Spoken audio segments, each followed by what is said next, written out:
Assalamualaikum warahmatullahi wabarakatuh. Good morning everyone. Let me introduce myself. My name is Nirlianawati. I'm an English teacher of SMK Miftahul Ulum Boarding School. Satu-satunya SMK pusat keunggulan yang swasta yang ada di Demak dan punya jurusan broadcasting. Okay. So, what will I deliver today? Komunikasi sangat penting di zaman sekarang ini. Bagaimana cara menyampaikan sesuatu atau sebuah berita kepada pihak lain dengan benar, tentunya dibutuhkan cara berkomunikasi yang baik. Nah, dari pembicaraan satu orang, kita sampaikan ke orang lain. Dari pembicaraan langsung ke tidak langsung, maka kita butuh tahu, terutama dalam belajar bahasa Inggris, ya, bagaimana cara menyampaikan bahasa Inggris dalam kalimat langsung menjadi tidak langsung. Oke. Jadi dalam bahasa Inggris ada istilah reported speech, yaitu kalimat langsung dan tidak langsung, direct speech and indirect speech. In this occasion, I will deliver about that. There are three, ya, ada 3 jenis speech yang digunakan di sini. The first, imperative or command, yaitu perintah. And then next, statement, kalimat pernyataan. And then the third one is question atau pertanyaan. So, kalimat tidak langsung itu digunakan untuk menceritakan kembali apa yang orang lain sampaikan kepada kita dan kita hendak menyampaikannya kepada orang lain.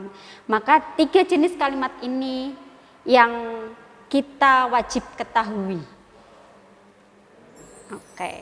So about imperative or command, yaitu kalimat perintah, sangat simple sekali in English.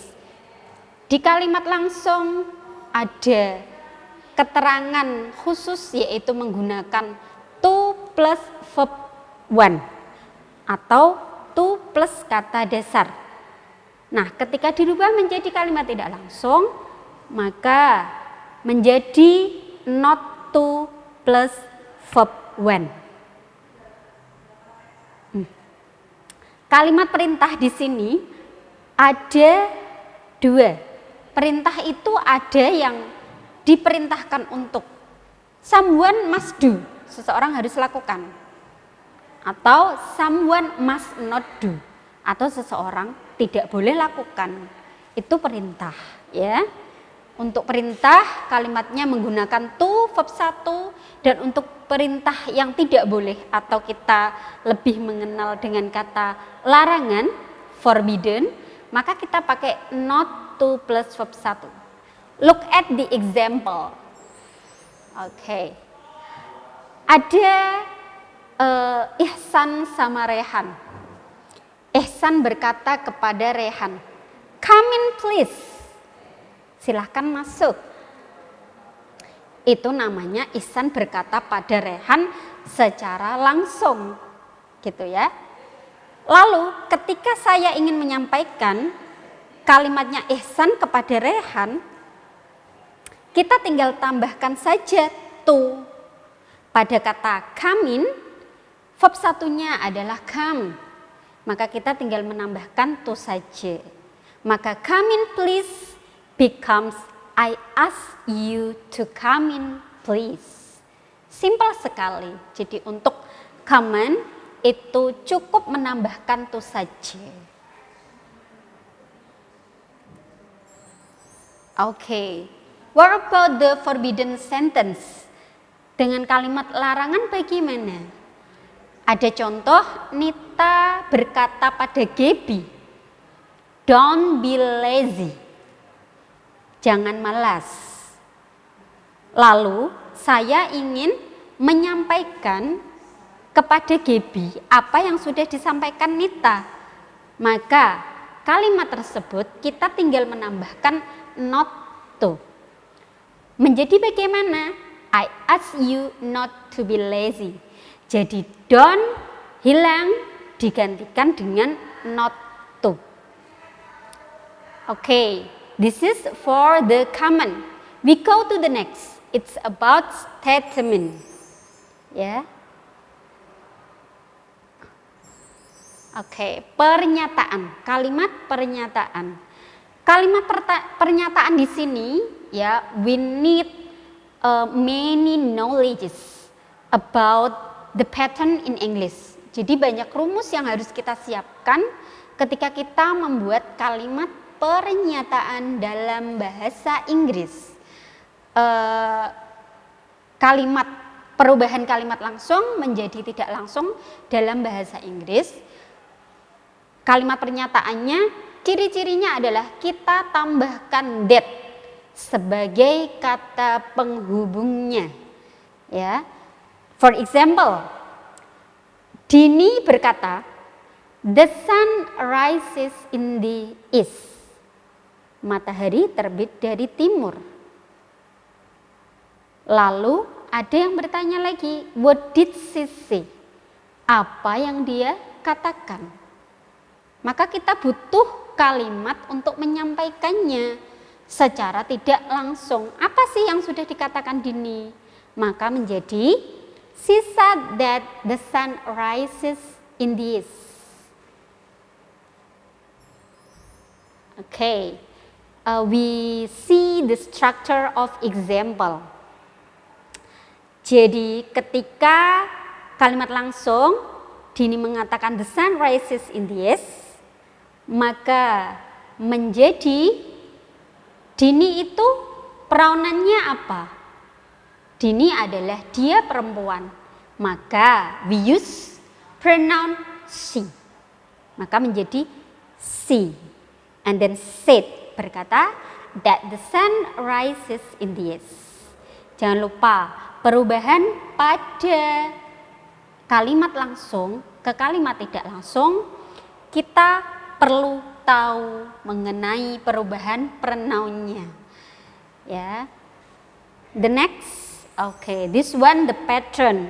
Kalimat pernyataan yang perubahannya menggunakan berbagai rumus. Kalau simple present, maka berubahnya menjadi simple past. Ya. You can see on the monitor about the changes of the pattern. If the direct is simple past, maka indirectnya adalah past perfect. Dan jika dalam directnya adalah simple future, maka indirectnya menjadi past future. Jangan lupa untuk semua kalimat menggunakan conjunction that. Oke. Selain kalimat yang menggunakan kata kerja atau kalimat verbal, dalam bahasa Inggris kita mengenal juga yang namanya complement sentence, yaitu kalimat yang terdiri dari selain verb, selain kata kerja. Ada adjektif, kata sifat, noun, kata benda, and then adverb, kata keterangan. Ya, I have one example. Saya punya satu contoh. Kita pakai adjektif. I am busy now. Aku sibuk sekarang. Lihat, karena di situ tidak ada verb, adanya to be, maka kita pakai am. Lalu menjadi bagaimana? Seperti perubahan rumus tadi. Ketika dia simple present, maka berubah menjadi simple past. Ya, maka ketika subjeknya I, dia berubah menjadi was. Maka kalimat tidak langsungnya menjadi I said that I was busy then. Loh, now kok menjadi then? How could it be? Jadi dalam reported speech, satu rumus, 2 conjunction, 3 adalah keterangan waktu. Keterangan waktu itu perubahannya sangat harus diperhatikan. Ya. Oke. Keterangan waktu itu now menjadi then. The day menjadi the day. Yesterday menjadi the day before. Dan lainnya. You may see on the monitor then. For the last is about question. Yang terakhir adalah pertanyaan. The first yes no question. Untuk pertanyaan yang membutuhkan jawaban yes atau no, diperhatikan kata penghubung yang dipakai adalah if atau whether. Ya, saya ingatkan kembali untuk yang pertama tadi command atau direction, perintah, kata penghubungnya menggunakan to atau not to. Jika yang kedua statement, pernyataan, kata penghubungnya menggunakan that. Nah, yang terakhir ini about question, kata penghubungnya menggunakan yang yes no question menggunakan if atau whether. For example, contoh, Raymond berkata, do you love me? Ya, di situ ada kata kerja love. And then Tanaka bertanya, what did you say? Apa yang kamu katakan? I ask you. Ingat, karena dia yes no question, maka kita pakai kata penghubung if. I ask you if you loved me. Love verb 1, ketika kalimat tidak langsung berubah menjadi verb 2 menjadi loved. Gitu. And then the next WH question, ya. Kalimat pertanyaan yang menggunakan WH, ya. Kita tahu sendiri 5W plus H, ya, ada what, where, why, when, and then how. Nah, untuk conjunction-nya, kata penghubung ketika berubah dari kalimat langsung ke kalimat tidak langsung, WH question tersebutlah yang menjadi conjunction-nya. For example, ada Brad berkata pada Tom, where did you go yesterday? Ya. Lalu Tom berkata, what did you ask me?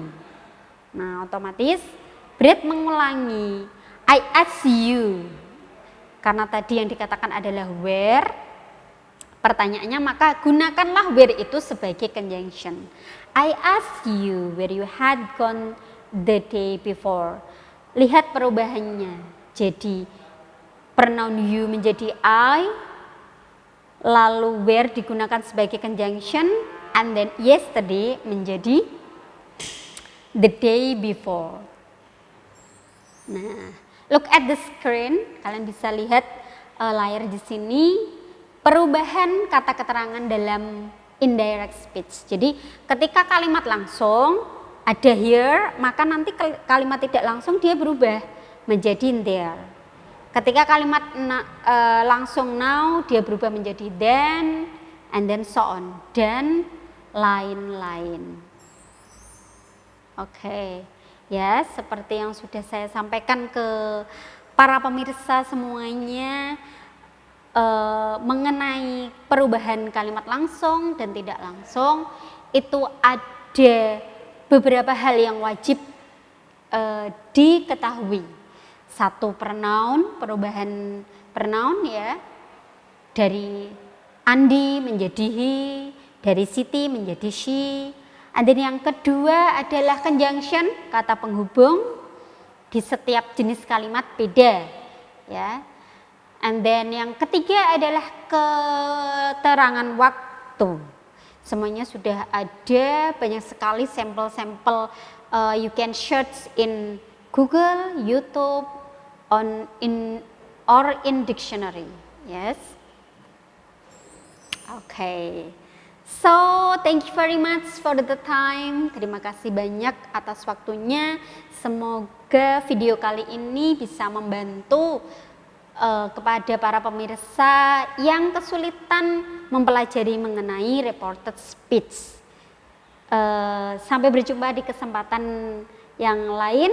Thank you very much. Goodbye.